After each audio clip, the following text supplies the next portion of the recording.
kemarin si Kiki kayak kita kan mantanan terus kayak wah itu banget sih, ngakak banget sih, jadi inget masa-masa dulu yang bahkan aku tuh akhirnya jadi inget lagi padahal tadinya kayak aku kira itu cinta monyet aja kan.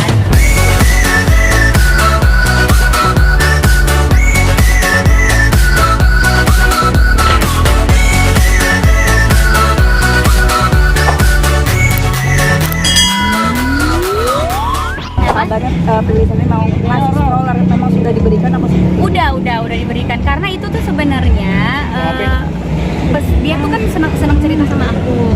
Terus dia cerita, oh akhirnya istrinya hamil nih, terus tapi dia udah punya bayi juga. Terus habis itu mau beli stroller dong Pil, oh ya udah beli aja gitu. Jadi itu sebenarnya omongan casual aja kayak kita ngobrol sehari-hari. Tapi habis itu kan besoknya dia dipanggil ya sama Yang Maha Kuasa. Jadi aku rasa ya itu udah kayak kewajiban aku aja untuk mewujudkan itu gitu. Tapi kayak nggak ada firasat sama sekali ya. Ya kalau kita cerita, kalau misalnya cerita sama teman-teman sih pasti teman-teman oh pantes gini, tapi aku sih nggak ngerasa ada perbedaan gitu. Santai-santai aja, kita lagi mau, dia udah abis nganterin aku malamnya ke kantor, terus pagi kita mau berangkat lagi, jadi nggak ada firasat sama sekali sih. ya, tapi Prilly sendiri kayak memenuhi kebutuhan istrinya juga nggak sih? Terus kita hari-hari seperti apa? Kalau itu hubungannya sama mama sih ya, mama yang berhubungan langsung sama keluarganya, karena kan dari awal kerja memang mama yang ngurusin orang yang kerja di rumah kan. Yang pastinya kewajiban umroh tahun depan kan itu sama orang-orang rumah itu udah diserahkan ke istrinya mau berangkat atau tidak.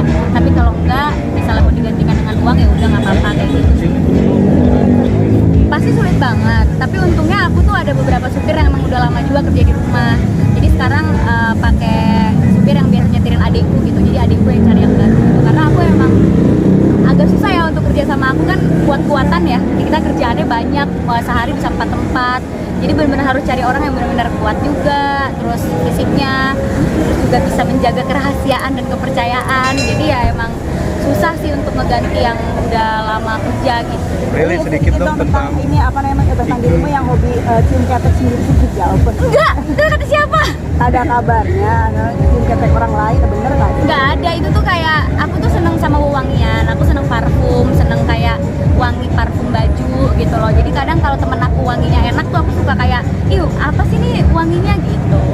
Bukan cium keteknya ya. Enggak dong. Tentang Kiki sedikit nih, tentang cerita apa? Itu tuh dulu ya waktu aku sinetron Hanya Kamu itu kan aku nggak tahu, aku lupa aku kelas berapa, cuma Kiki tuh masih SMP ya, Cowboy Junior masih SMP lah ya. Ya terus emang peran aku sama Kiki tuh berpacaran dan saling kejar-kejaran gitu. Ya terus pada saat itu ya cinta monyetan lah ya, Kiki suka-sukaan gitu sama aku. Terus ya udah, dan aku juga belum ngerti pacaran kan karena nggak pernah pacaran sebelumnya. Terus pas di podcast kemarin si Kiki kayak kita kan mantanan terus kayak wah itu banget sih, ngakak banget sih, jadi inget masa-masa dulu yang bahkan aku tuh akhirnya jadi inget lagi padahal tadinya kayak aku kira itu cinta monyet aja kan. artinya tidak mengakui dia. Ya bukan tidak ngakuin karena aku kayak perasaan itu kita kayak cuma seminggu gitu loh, kayak ini pak syutingnya kan cuma sebentar, syuting sama Cowboy Junior kan cuma 2 bulan. Pertama kamu bukan? Aku sih santai aja. Tapi karena Prilly cuek, nah cueknya Prilly memang dulu seperti apa sih? Karena aku tuh nggak ngerti kalau itu tuh pacaran. Jadi aku kiranya ini tuh kayak teman-temanan tapi suka-sukaan aja. Makanya si Kiki bilang aku cuek gitu pada saat itu. Ya namanya juga masih kecil ya, nggak ngerti. Tapi ungkapin perasaannya dia.